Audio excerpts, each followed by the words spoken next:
narration text, or what do we do? What do you think? There are two women with lines of dialogue. So I figure one woman can do, like, you can choose, one or the other.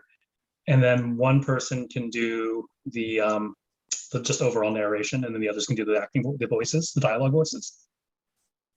Oh, okay. We are live. Welcome everyone to QuaranCon 2021. Today we have a panel on producing audiobooks. I am John Kang, also go by JC, and we are so happy today to have Natalie Naudus, Brian Nishii, Nancy Wu, Emily Wu Zeller, and Feodor Chin. I'll let them introduce themselves. Natalie, go. Hey, I'm Natalie. I'm an audiobook narrator. I have done like 250 books, and I'm happy to be here. Natalie narrates my books, and she has an awesome TikTok channel, so go find that. It's absolutely hilarious, at least according to me, not according to my kids. How many of your books are narrated, John? I'm sorry? How many of your books are narrated already? Natalie would know because she's narrated them all. So I think there was like 5 short ones, and then we're on like number 4 of the really long ones. Those 6 short ones and 4 long ones. 6 short ones, 4 long ones. Yeah. Mm-hmm. So Brian, you want to tell us a little about yourself? Sure. My name is Brian Nishii. My name is Brian Nishii. I've done maybe over 120 books or so. So, wow, Natalie, 200. That's great. I'm an actor, audiobook narrator, I guess. I started 15 years ago, back in New York, and I'm now in Los Angeles. But I specialize, I have a niche of doing sort of Japan-related stuff, as I'm bilingual and bicultural. So anyway, I'm sure we'll get around to talking about, pigeonholing or niches later on, but I'm happy to be here. Thank you, everyone. I was looking at your bibliography and I was like, he narrated Yukio Mishima. That must have been really interesting. So yeah, nothing like doing a Japanese nationalist who commits suicide on TV. I know. Yeah, I've had the whole gamut. I just finished actually a huge, like a 750 plus hour book about a Zen Buddhist manuscript from 1200. Wow. So yeah, it was insane. So I've done a whole wide range of stuff, but it's usually related to Japan and Japanese themes. So cool. Nancy, do you want to tell us a little about yourself? I just did actually a 27-hour book on the Great Leap Forward, which is the Chinese famine, and right before that, like a 23-hour book on the Cultural Revolution. So I feel you. I feel 50 hours. That's tough. But so the Cultural Revolution, both topics, extremely terrible, horrific histories, and these are 2 of the foremost like academic accounting. So actually, they're very well written and good, but very disturbing.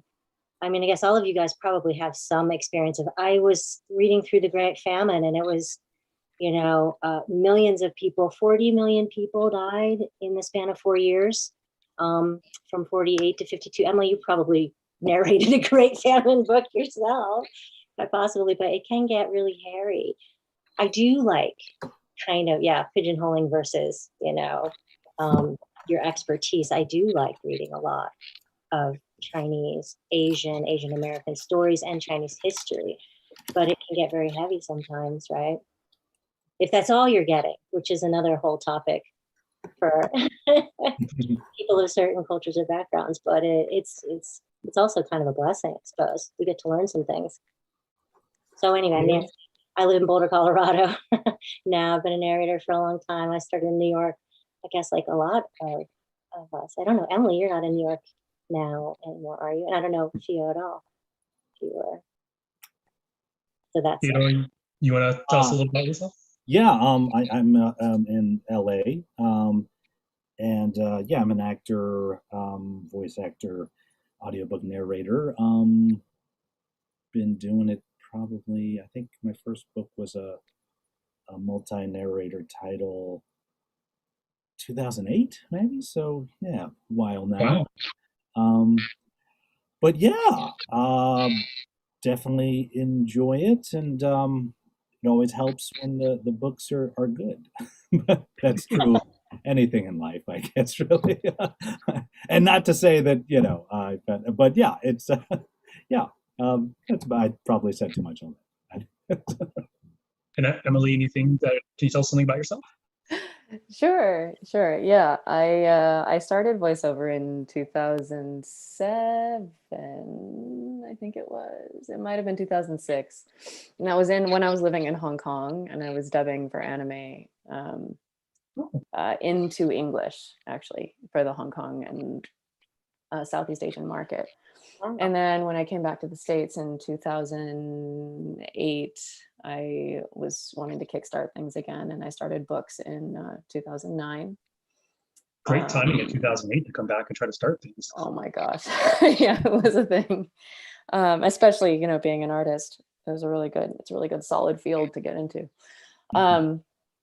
Yeah, so I started books in 2009. My first was a Paper Butterfly, which is about a Chinese British woman who's a detective, and it was written by a Chinese British woman, and that was for BBC Audiobooks America. And since then, I've done over 500 titles and been around the block a little bit, like my fellow narrators here. Yeah, specializing in Asian American narratives, but not exclusively that. I think one of the benefits, I will say, to just sort of tack on to this conversation from the get-go, is that because our specialization isn't genre-based, one of the benefits is that I feel like I've gotten to do a wide range of genres. So YA, sci-fi, contemporary literature, historical, like classical literature, translated from Chinese into English, texts from like the Marikondo book, contemporary stuff that's translated over, and then like Nancy was talking about, academic texts and historical accounts. So that's a pretty cool thing. Cool. Yeah. That does sound really pretty amazing. Mm-hmm. Well, I'm a huge audiobook consumer. I mean, I don't really have a whole lot of time to read, but I say that, but I have, for example, this one, which I think Peace Nancy did that. Project. And I can't remember which one of you did this. I did that too. You did that too. Okay, everything's going to Nancy here. This Oh my one God, I have the That least. was me. Girl with the Okay. ghost eyes. That was me. Yeah.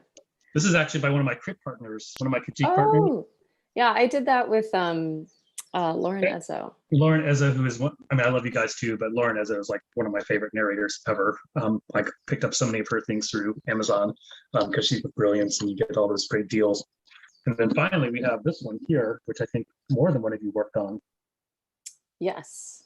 Natalie was the main character in that, and I was in that, and Feodor. Mm-hmm. Cool. So a lot of authors are looking to get their books turned into audiobooks. It's not a inexpensive endeavor. I think some people have considered narrating themselves, which I'm thinking is probably a pretty bad idea. What kind of training does it take to become an audiobook narrator? All right, I'll jump in. Here come from an acting background. Natalie, you were a singer. You are Yeah. opera singer. Yeah, I have a bachelor's and master's in opera and vocal performance and quite a bit of stage experience. I would say acting is key. It's an acting job. It's not just reading, just getting your voice out there. It's acting if you're doing it right. And that makes it sound like you have to do multiple roles at one time too. Yeah, I would say certainly acting is a key component of it. But training wise, I would have to say you just kind of have to just do it, right? I mean, even if you've done sort of acting before, it's not until you sit in front of a microphone in a booth that you realize all the weird things that your body does, right? Because I remember the first book that I did, it was in the Audible studios. I took the PATH train from New York to Jersey, and I got in the booth and I was like, I started doing it. I was like, I can do this. But then, half an hour in, I'm like, man, I suck. And it's just like, my voice is my mouth is making all these weird things, and my stomach is gurgling, and it's just kind of like developing those certain very fine-tuned, muscles and technique that I feel like can only come from just doing it and sitting in front of a microphone. Yeah, I mean, to add on to what Brian was saying there, even if you have done voiceover work before, it is, I always say it's the marathon of voiceover work. And you really, it's one of those things you won't know until you try it. And if you are at all interested in possibly doing it, I suggest grab your favorite book, sit down and read the first chapter aloud and just see how you feel after that. Like, because it's very physically, it's very taxing. And not only on your voice, but quite frankly, if you're going to be recording from home, get a comfortable chair because your butt is going to feel it.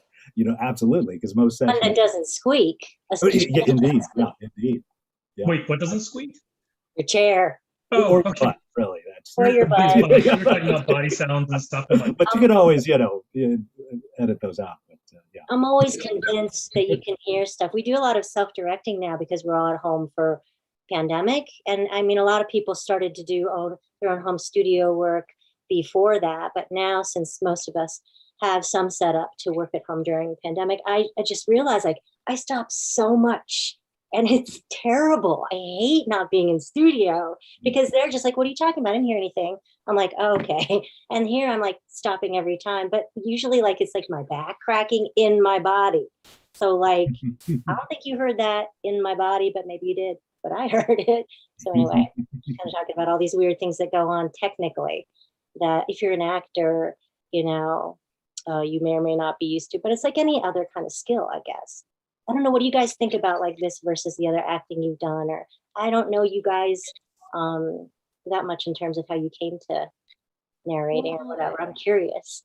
Certainly, I think in terms of like developing characters that, that directly can carry over, and analyzing a scene and being able to tap and, portray honest emotions and that kind of stuff all carries over. But like, I come from stage, and that's huge, and it's projected, and it's very, very different when it's a microphone that picks up every breath and every little like nose honk and whatever that you may or may not want to do. So that is a very technical difference. But I think in terms of like, creating the characters, it's about the same. I also wanted to say, because of COVID and so many people working from home, I think there's a little more awareness about all of the benefits and challenges of working from home, which is what a lot of us are doing now and will probably continue to do. But when you're doing voiceover, and then when you're doing audiobooks in voiceover, it's all of that times 10. So, you have to, all of the things that normally apply for work from home apply for us. And you're also putting on a one-man Broadway show every day for 6 hours, if it's your full-time gig, right? If it's like the only thing that or the primary thing that you do, which is a long time to be performing and on, and no phones in the booth, no like checking in with coworkers, no any of that. So that's another challenge that is kind of an invisible challenge. So Brian had said something about going over at or recording at Audible Studios, but now you're saying basically you're working at home. And I've seen kind of Natalie set up from TikTok. Like, what kind of equipment do you have to buy in order to have like a home studio, so to speak? Like, Natalie, what sort of things do you have? I have a treated outbuilding. It's a shed that we insulated, and then I have a booth, a double-walled booth that we built inside the shed, and then the inside of that booth is treated to be sound dampening.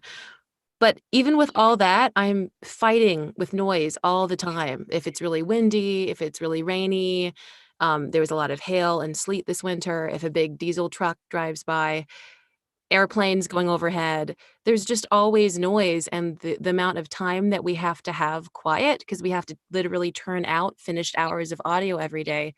It can be really brutal keeping things quiet enough when I'm also struggling with my own body noises in here, my own mouth and my stomach. And so I started in my closet, but it's hard to sustain the amount of quiet that you need to turn out as many finished hours of audio as you need for books. Anybody else have any input on what kind of equipment you have that in your own home, and how much does it cost? You're probably going to need what is it called, a large condenser mic. Diaphragm condenser, large diaphragm Yeah, condenser. and those will probably, a good one will run you at least 1,000 to start. And then you're going to need the preamp that plugs into the computer from the mic, and then you'll need some kind of software to record on, like Pro Tools or something like that. Yeah. And then your space. If you have room in your home or an actual booth, and those can go, like those actual booths, like kind of prefab booths, I've seen like $5,000, $6,000 or something. But yeah, it's a very costly endeavor, certainly. But if it's something that you think you'd like to do professionally, it's certainly a worthwhile investment. But yeah. So Do I you, think do you have one of those booths, Feodor? I don't. We just basically turned a room in our house into the booth. I just treated the whole room, and so that's definitely a much more cost-effective alternative if you have the space, for sure. And a quiet neighborhood. Right. Yeah, right. that helps. Yeah. I mean, for the pandemic, I finally got around to sort of modifying my closet. So I built a door and I put moving blankets inside. But I live in a 3-bedroom condo in Los Angeles with an arterial right next to it. So I can only record for a few hours at night after my wife and the kids go to bed, and I can only if I do that, I can only churn out half an hour of recorded material a night. So I've been, for these big projects recently, I've been actually having to go into a studio and renting it and all this kind of stuff. But yeah, I would say technically it's just that finding that space that you can make quiet, and then it's just a decent microphone, and at the bare minimum, I think just the microphone and the digital converter, the ADC was about $1,000. I think you can set up yourself for about $1,000. I would think, if you have the quiet space. But from there, it's just So Brian, are you planning? I'm sorry, I'm jumping in. Full floor panel, right? You can just jump in. Are you hoping or planning to go back into studio once the pandemic is over? And I don't know, Emily, if you're 100% full time in your house or not, because I myself struggle working from home personally. What do you guys? And I don't know, Theo, if you were at studio too in LA. Yeah, I would before this last year, I recording anything, I would go into studio. So this was, for me, it was big deal, yeah. But I was very fortunate that my wife, she's a singer and she does voice work herself, and she had the home studio set up like since we moved in, and so really, I'd say if you're unable to set it up yourself, find a spouse who does. So I was very lucky, really, but now that things are opening up and it's like safe again. Yeah, I probably would. I certainly, as far as safety, like getting vaccinated, no problem going back. But as far as like the travel, like, you know what, like it is kind of nice to just get out of bed and just go to work and not have to drive somewhere. But it's a trade-off. Different. So you guys have mentioned that you put in a certain amount of time and then there's finished hours after. Is this what the per finished hour is about? As an author, I see this, for producing my week, you pay by a per finished hour. Is that what that is, or does it have to go through sound engineering? How does that work? And who does the sound engineering? It's Well, it recorded. depends. It has to be proofed and edited and mastered so that the audio is ready to be listened to as an audiobook. Because when we record, some stuff is quieter and louder, and someone actually has to, either ourselves or somebody has to engineer it so that it's all sounding ready to be listened to as an audiobook. So when you see the per finished hour, it's all of that included. It's my, hourly, what I recorded. And then for me, I hire an editor to proof it and send me a list of pickups and voice match. And then I record the pickups and she edits them in, she masters the files, and then you get them. Wow.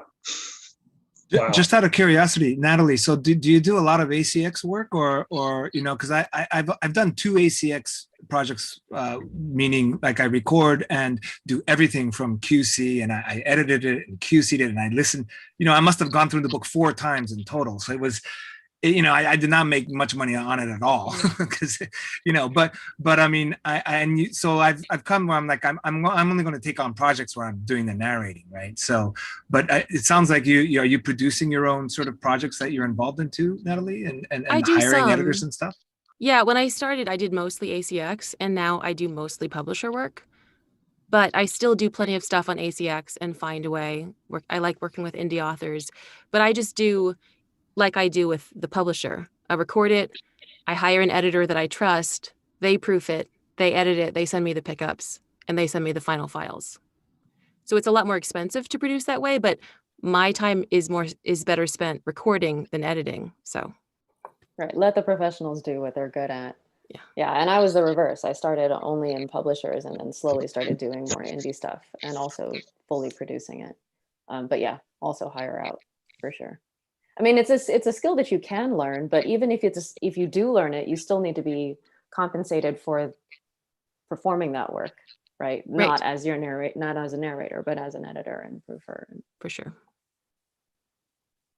So do you guys prefer the royalty share like through ACX, or do you prefer to be paid up front? It depends if the book's going to sell well. I have a couple authors that I work with on royalty share because I know that I make the money back. But besides that, I don't, because I can get per finished hour work. So I'd rather pay my bills now than possibly later. How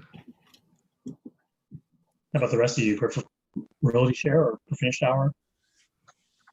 Well, I'm like Emily, that I've only mostly done publisher work, and haven't really done any indie stuff. So I don't even know what the royalty share would look like. I think it's thought of as pretty risky to go in royalty share with someone, and generally they advise not to. I also have never worked on ACX actually, so I've only worked with publishers, and it's a whole thing though. It's indie authors and people self-producing, and it's blowing up, and people should get their audiobooks done on their own, and so narrators are taking on this producer role now more and more. And sometimes actually narrators can then set their rates higher because they're also producing, and then they hire out the post edit and the QCer and proof and everything. And so many times, like, you can, as a producer, then make more money as a narrator. Your rate is higher than the set union rates that the other publishers are giving. So it's a new. I've realized that with indie work to charge a lot more for my production role, because it is time consuming to coordinate with the editor and be talking to the author, and I'm producing. So I've learned that I need to include that fee in with it. So it's more than I charge just for audio for a publisher. So when working directly with an author, because I think a lot of people on here are authors and they're kind of curious about this, what can they do to make your job easier? I think, as someone who has worked with indie authors quite a bit, an important thing for authors to realize is that we are not compensated for the amount of direction that a lot of indie authors might think that they're entitled to because it's their book. We are paid per finished hour, and it's just for us to prep the book. If we have any questions, we ask, and then we record, and that's what you get. And we can fix errors, of course, like actual words, text that we said wrong. But if the author has preferences, and a lot of times they have a lot of them, about speed and how they thought that this should come off and the tone of voice and stuff, we are taking our cues from your text, and we're going to give you our best performance, but that's what you're going to get. And I always make this clear up front when I work with indie authors that I'm not going to take artistic direction, because that's not how we're compensated. This is not a play that we're rehearsing and directing.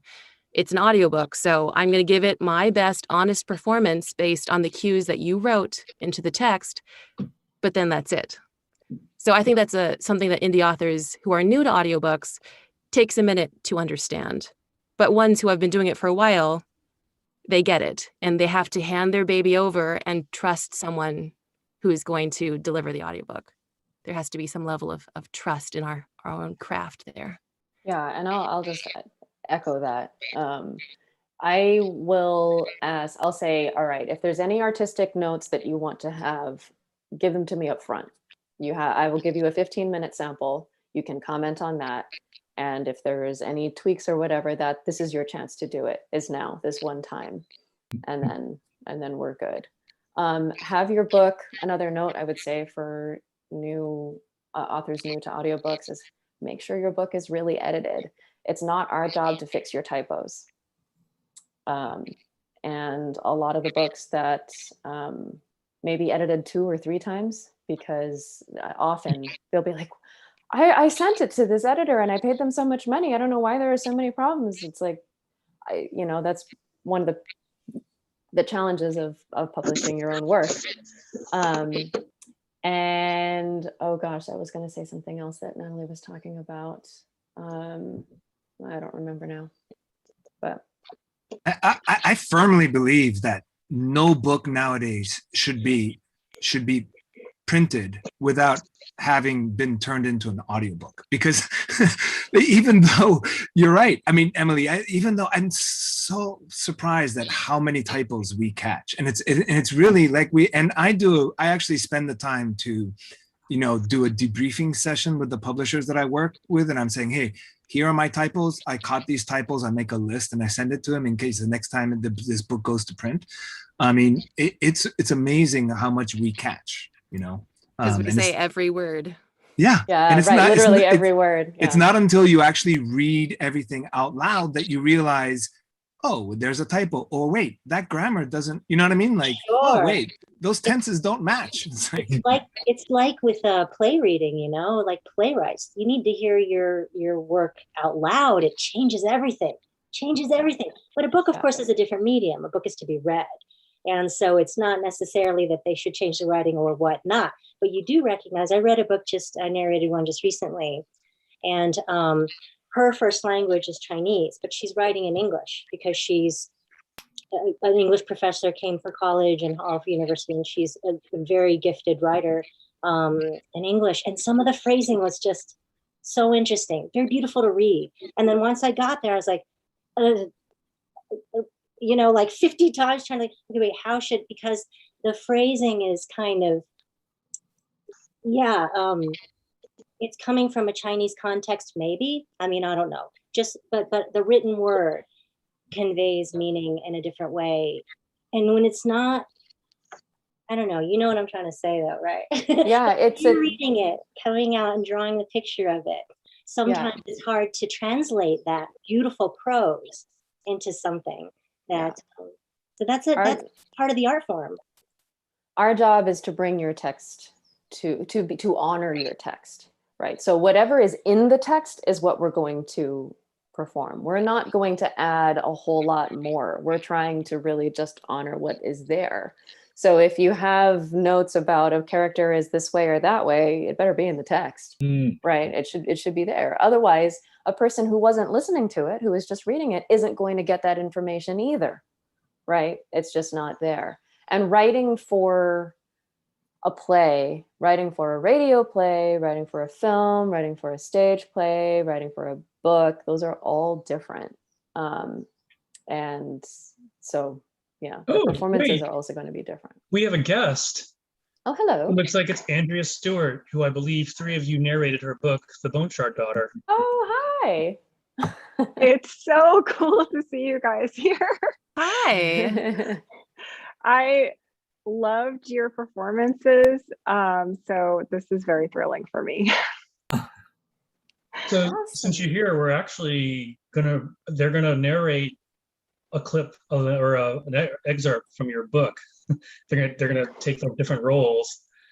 And it's the scene when Faloe and Rama meets Ramani, and they go to meet Gio, and what's the dude's name with the H? I'm sorry? The guy's name with the H. How do you say it? Along.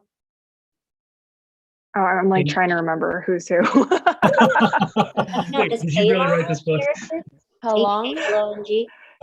Oh, it's how long? Yeah. Yeah, How how long? long? Yeah, So I think Falu and Ranami. Yes. so there are two women who are speaking in this scene and two men.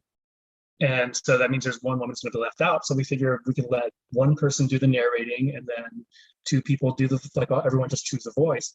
But how about Andrea? Why don't you choose a voice here for every person? Like who's going to take what voice? Who's going to be the narrator? Who's going to take whose voice? Not too on the spot there. Yeah. I know. Isn't this already something that Emily narrated? Emily already read this, so I think Emily should read it. She should probably read Absolutely. it, and we Yeah, can do the thank you. little one-liners. But who plays who? Yeah. Sure. I would say, love to listen to since that. I'm familiar with the text, Yeah. Andrea, are you okay if I sort of go you? I'm Would trying to you put like to do everyone the on spot here. casting? Also, Oh, can- no, you no. can- Please go ahead. Okay. I think Nancy should be Ranami, and Natalie can take Falu. And then the two men in this scene are Gio and how long? Is that right? Yes. Okay. So Gio is Feodor, right? Weren't you? No. I was Jovis. You're Jovis, right. Okay. It's been a minute. So when you're doing this full time, you're doing probably about a book a week. So just to give you guys a context, it's a little. Who are these characters we're playing, Andrea? Yeah, well, yeah, Andrea, why don't you talk a little bit and then we'll cast the guys. So we can set everybody Sure. up. So Falu and Ranami are in a relationship together.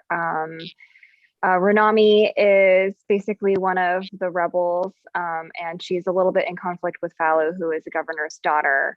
Gio is the leader of the rebels, the Shardless Few, and How Long is Ranami's, her very, very close friend from when they grew up on the streets. Okay, so let's do Feodor, why don't you be How Long, and then Brian, why don't you be Gio? Does that sound good? Cool. All right. Are we just jumping in, JC? action. I guess you don't do that in audio. Okay, never mind. Shut up. Go for it. Make it so. They walked out of the city together, and despite Ranami's irritation, she didn't let go of Falu's hand. Stone streets turned to dirt and mud. Tiled roofs turned to thatch. The buildings diminished into the trees and brush of the forest. It was an adventure of sorts, or at least as close to one as Falu would ever get. She'd agreed to help the Shardless reluctantly. But what harm would stealing a few nuts do? And what could possibly happen to her if she got caught? They paid an ox cart for a ride out to the farms. The cart swayed and creaked at each pit in the road, and Falu watched Ranami stare into the trees.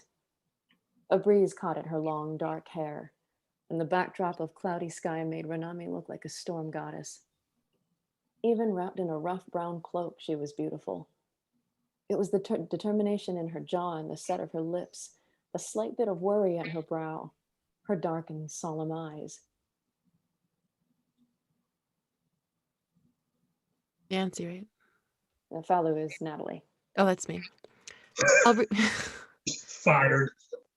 I'll read those books you wanted me to when we get back. Falu said. You always say that. Ranami said, her voice distant. Falu reached out for her, putting an arm around her shoulders, pulling her in close, kissing the crease between her brows. I'm sorry. She willed Ranami to understand. This was important to Ranami, so Falu would have to make it important to her. Ranami let out a little sigh and leaned in. They fit together like two sides of the same nut. At times like this, everything felt so right between them. It began to rain just before they got to the farms. Falu didn't remember what a wet season was like. It had been 7 years since the last one. Somewhere in the closet back at home was an oilskin coat that no longer fit her. The rough cloak did a fair job of keeping the moisture out, but the rain would only help them avoid being seen. As soon as the orchard appeared ahead, Ranami rapped her knuckles against the cart. We'll get off here. Thank you. Falu took Ranami's hand and helped her from the cart. Rain weighed down on the hood of Falu's cloak, the cloth sticking to her forehead. Back in the city, the children would be running about in the streets, amazed that so much water could fall from the sky. As the years wore on, they'd begin to long for sunny, clear skies. For now, though, the rain was something to be welcomed. Mud squelched below their feet as they ran for the nearest hut, where Gio said he'd meet them. Falu had to knock twice at the stoop before the door swung open with a creak. Late. Gio said when he opened the door. Falu did her best not to roll her eyes. I'm here, and this place isn't exactly close to the city. I agreed to help, so let's get this done. Ranami and Gio exchanged glances. Come in. Gio said finally. You're getting soaked to the bone out there. As they strode inside, Ranami loosed her hand from Falu's grip and took a step away. Falu had the odd sense that Ranami was somewhat ashamed of her. But she couldn't address that now. The hut turned out to be only marginally drier. The floor was of rough-hewn boards, with gaps in places wide enough to fit mice through. The thatch leaked in a few spots, and a man was in the middle of putting bowls down to catch the falling water. The droplets tinked against the clay, creating a strange symphony. In the room just off the main one, Falu saw a young woman with a baby cradled in her arms. She swayed back and forth and cooed to the child, the floorboards creaking with each shift of her weight. The only lavishness in all the hut was a thick rug, worn and faded in places, but with an intricate binding pattern. Ranami nodded to Gio, and then went to the man setting the bowls down. His hair was streaked with silver, his dark eyes almost as large as Ranami's.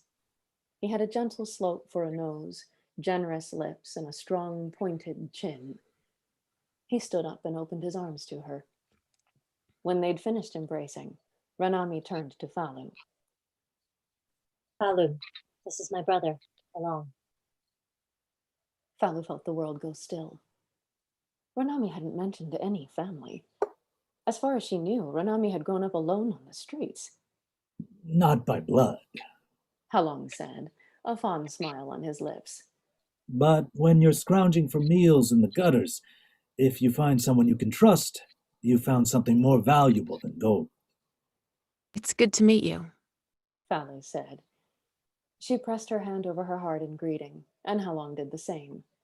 His smile faded when he did so, though. For the first time in a long time, Falu felt out of place. What was she doing here, with the leader of the shardless few and a caro nut farmer? Was this really what Ranami wanted? She was the daughter of the island's governor. Didn't that mean anything? When she let her hand fall back to her side, she felt it curl into a fist. To them, she must seem a gilded brute, fed from her father's generous table, her simple clothes still sporting embroidery at the cuffs and collar. She tugged the rough cloak tighter around herself, heedless of the rain that still clung to it. My name is Falu, she said. I know who you are, Sai. Halong raked her over with his gaze. Ranami placed a hand on his elbow. He's here to help. Gio stepped forward, his thumbs hooked into his belt. The plan is simple and only needs a few people. Falu, you distract the overseer and his underlings when he counts the boxes for shipment. Along works at the warehouse. He'll trade 3 out for dummy boxes while you're distracting everyone. Ranami will take the real boxes and give them to one of the farmers. Falu was shaking her head before Gio had finished. I don't like it. It risks Ranami too much. Everyone expects to see this man at the warehouse, but if they catch her with the boxes, she'll be in trouble that even I don't think I can save her from. And who is this farmer she's taking the boxes to? Can we even trust him? The introduction of these people that Ranami knew that Falu had never even known about, it put her off balance. She was fumbling, trying to find her way back to solid ground. I know this isn't a game, Ranami said, her voice clear, her chin raised. If there are consequences, so be it. Are we doing this now? Do I at least have the chance to meet this farmer who is holding your life in his hands? Ronami's lips pressed into a line. Come on. She said, seizing Falu's hand. If this doesn't get through to you, I don't know what will. She led her back out into the rain. Why are you so insistent that I need to be gotten through to? The rain slicked Falu's hair to her cheeks, running in cold rivulets to the base of her throat. I'll admit this Halong has a small house, though not as small as yours, and owns little enough. But he seems well-fed and he has a family.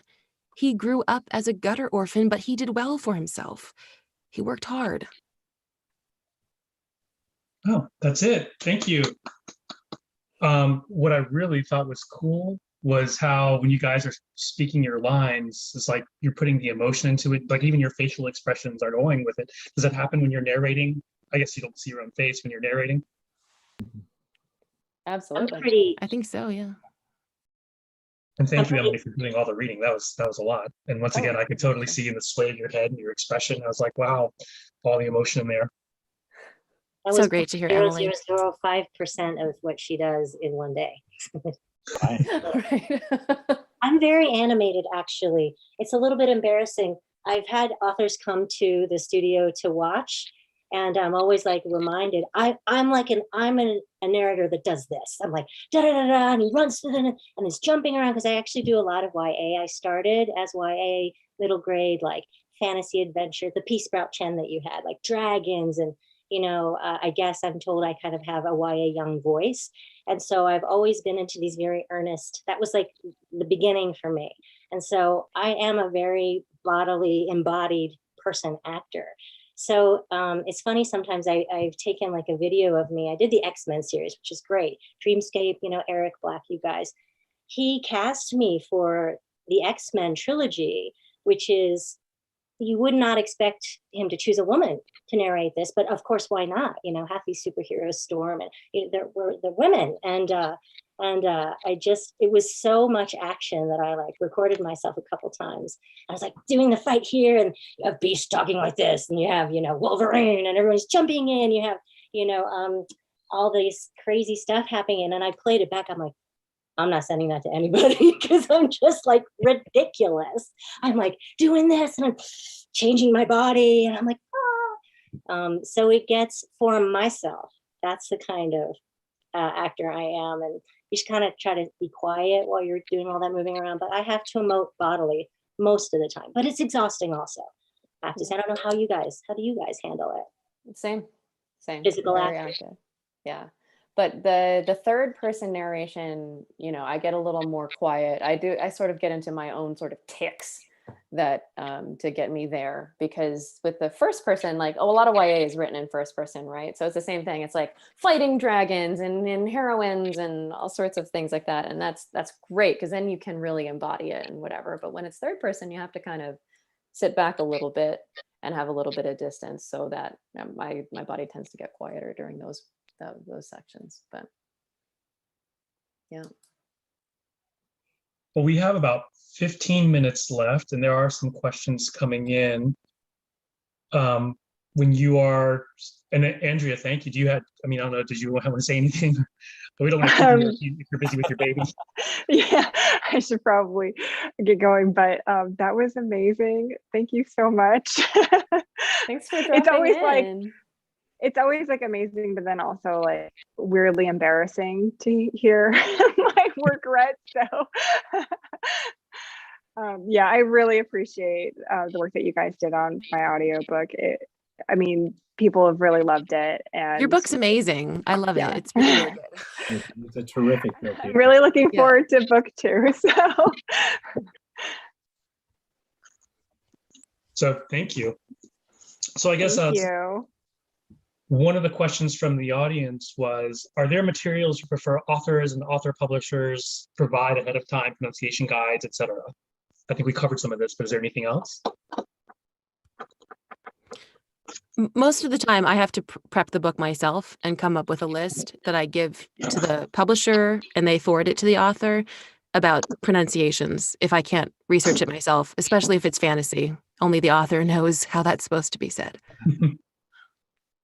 Yeah, I recently did a fantasy book, and the author was actually very involved with the production through the publisher, and she went and recorded all of the pronouns in the text, and because it was fantasy, that's all like there's no way that we would have been able to figure it out because it's not they don't follow like English. They don't follow a pattern in the way the consonants and the vowels work.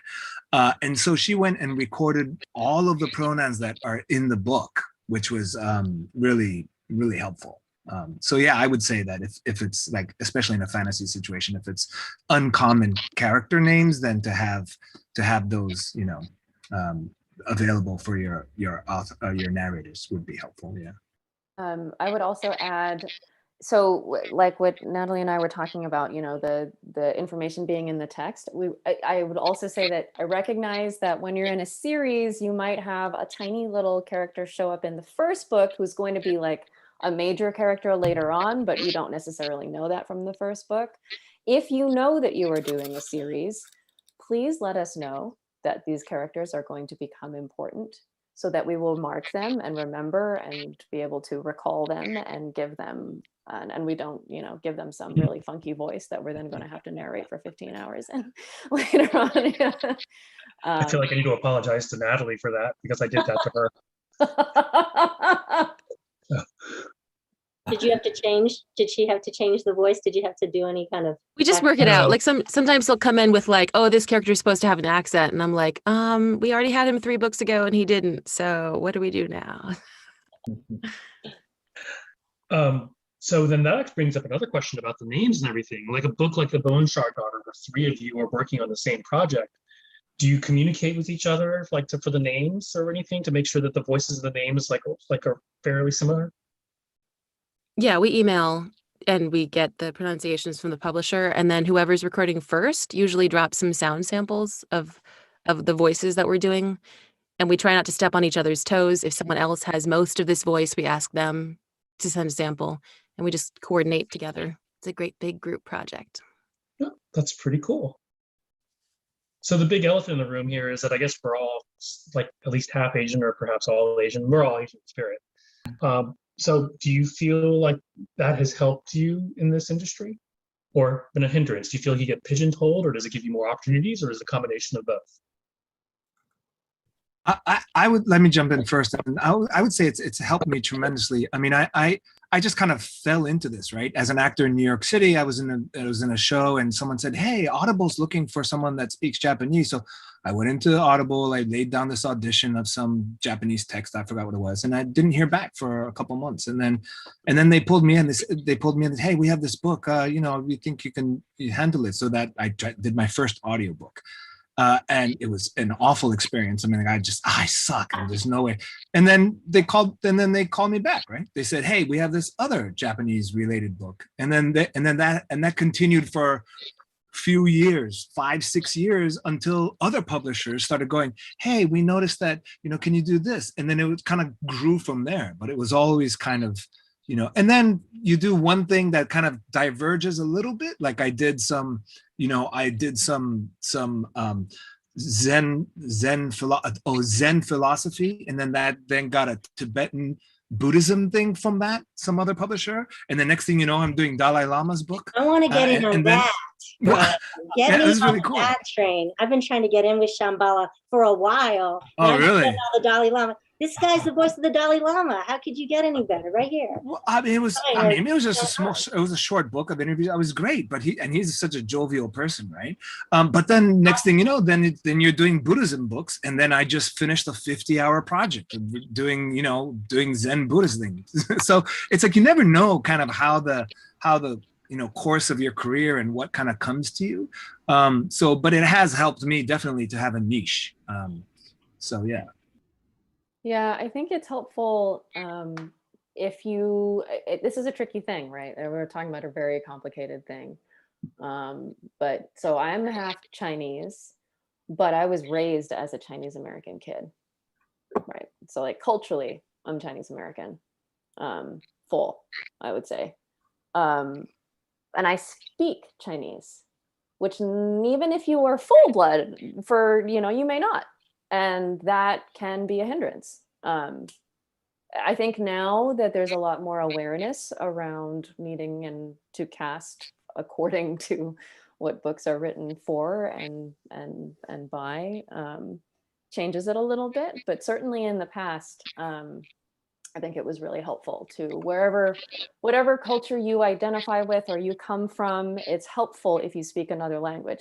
Even if you're, Anglo, if you speak French, that's going to help you, right? If you speak German, that's going to help you. So it's the same if you're coming from an Asian culture, to be able to have facility with the language. It doesn't necessarily mean you have to be super fluent, because these are books that are written in English. Occasionally you do get something that, like, I remember Dion was casting for something looking for somebody who could read like Chinese characters. And I was like, I can read like 300. I am not literate. But yeah, so that's helpful to be able to speak another language or two. Yeah, it helps with opportunities. I mean, Dion gave me actually a Chinese children's book, so I auditioned for it. But something like that, it's just, for a children's book was okay, but my Chinese is passable, but it still requires quite a bit of preparation to get it right. So Are you I don't think I got it. What's that? Are you part Chinese also? No, I'm part Japanese, but I studied Mandarin, and my Chinese is okay. I can get by. Were you in a production of Chinglish down at South Coast Rep? Yeah, that was me. I saw you in that, and my friend Celeste was in that. Oh yes, of course. So that maybe we've met each other at Celeste party. But she was he doesn't know Chinese at all. But like, you're amazing, dude. Because that's mind blowing that someone could just like learn Chinese like that. Because No. I studied it. I spent the summer in Taiwan, and I studied it for a few years. So I mean, just the fact that just learning Chinese, period. I think is. Come on, it's Chinese. It's really, really hard. But anyway, the other thing I'll say is that with regard to the pigeonholing problem, I think part of what the problem was, it's kind of difficult to tell right now what's happening, because we're in a transition period and we don't know how long if it's gonna stick, or like if it's gonna keep going in that direction or what. But historically speaking, there just wasn't a lot of content to be performed. It was very minimal, right? But I think that all of us have been working in a really wonderful time when there have been more Asian American writers writing in lots of different genres, right? So yes, you get the stories of the people who lived through the Great Leap Forward and such, right? Who are writing fiction or nonfiction, but you're also getting people who are writing sci-fi and fantasy, and they may or may not be Asian based. They're just Asian writers writing in English, right? And so that's really awesome. And that blows open the opportunities for us. And the idea of, I think publishers are now getting into the idea of being able to cast non-white actors for roles that are not necessarily white, or even if they are white or whatever color. So that's hopefully going to stick around and would be a nice thing. I will say, as a lifelong fan of fantasy, that there's been an explosion of Asian themed fantasy since like 2018, with the Poppy War and Jade City and Descendant of the Crane. I mean, just before that, there wasn't a whole lot. Most of it was written by Caucasian authors. There's a big controversy with Jay Kristoff right now and what he put into the Storm Dancer. But so you're talking about these books. Is there a dream book that you'd want to narrate? Like, what book do you really want to narrate? Well, we know that Nancy wanted to do something with the Dalai Lama, but yeah, anything? Go ahead. Somebody, what is your dream book to narrate? I'm narrating a dream book. I just recorded it for Casey McQuiston, One Last Stop. She wrote Red, White, and Royal Blue, which was a huge bestseller in her next book. I'm narrating it, and it comes out in June, and I'm super, super happy about it. Her writing is incredible. And yeah, that's a bucket book for me, for sure. And you already got it. How great is that? Yeah. But as far as like in the future, I love reading for myself, Haruki Murakami. So like if he wrote anything that a translation would work for me, I would fight somebody to narrate it. But that's like a bucket list kind of thing. You probably have to fight Brian for that. Yeah, I was gonna say you probably fight me. Dude, I'd fight you outside of Taco Bell. It would get scrappy, man. No, it's all yours. I don't speak Japanese, so it's all yours. Well, Brian, what about you? What is your dream book to narrate? I don't, it's weird because it feels like nowadays almost every book that has been published has already been produced. So it's like I don't know, I don't have, if this were to be produced, I'd love to do it because I feel like everything's already been kind of produced nowadays, right? So it would be any kind of future. Yeah, I can't think of a particularly dream thing, Or how about one that you think you could do better than the original narration? Well, for example, like I did one book a couple years ago that I was like, there's no one else in the world that could do this. It's, it's written by this Westerner who lived in Japan and lived in China. And it was a comparison of the societies between the Japanese society, the cultural society, and the Chinese cultural society. And that they had all these phrases in Japanese and Chinese. And I'm like, there's no one else that can do this, man. This is totally mine. And I was like, it was like a perfect fit, right? Because I was like, oh, this is like utilizing my little teeny niche that I have. So like, but I would say something like that where I can do like a Japanese and Chinese thing with like, but like fiction and like, cool, I don't know, story, action. I don't know, something like that might be kind of fun, but Nancy, what something that you past or present? Well, that's true. I will reemphasize. I want to do Buddhist and yoga, Eastern contemplative thought theory books, actually. And because I'm a student of Buddhism and yoga and quite a serious practitioner. I would love to get into the areas of my personal development and be able to have the job be, all of that too, to be. My friend Erin Moon, actually, you guys know Erin, she's a yoga teacher. And the book that my teacher, Richard Freeman and Mary Taylor, are Ashtanga yoga teachers, the very senior teachers from this lineage of yoga. They had a new book out, and it's beautiful. And I study with them here in Boulder. I kind of halfway moved to Boulder to study with them a little bit. So their book came out, and my friend was like, "Yeah, I was listening to it on the way." It's like, "What? Really? Who narrated their book?" Because they didn't narrate it. It was my friend Erin Moon. I was like, "Oh my God, I'm gonna kill you. I wish I had got to read my teacher's book," And I was just like, "Oh my gosh, I'm so jealous. That's amazing." And so we have 2 minutes left. Books? Yeah, we have 2 minutes left. Feodor, you want to tell us? I don't know how often they redo the classics, but like any Steinbeck or like Twain, to me, I love that that kind of language and the rhythms and the cadences there, because like that's kind of one of my favorite. Not quite Sam Elliott, but like that kind of voice to do. I love that. And Emily, your dream book, past, for, present, or future? Well, I would love to do Amy Tan or Lisa C. But I love personally reading nonfiction and nonfiction science. I really love it. I got to do a Mary Roach book years ago, and I think she's hilarious and really fun. So something like that. But I will say for the new authors, I'm really excited about the stuff that's coming out. And so I can't actually point to a specific thing historically that I necessarily want to touch. But like, I'm super excited about the new stuff. Like, keep writing, keep bringing this stuff. I want to work on that. I want to work on like what's cool and up and coming. Excellent. Well, we have 30 seconds left. So I just want to thank you all for participating in it. I had tons of fun listening to you guys. So thanks again. Thank you. Thanks for having us. This was fun. Yeah, I'm so glad to be on here with all of you guys. It's nice to see your faces. It's really cool. And thank you, John, Jason.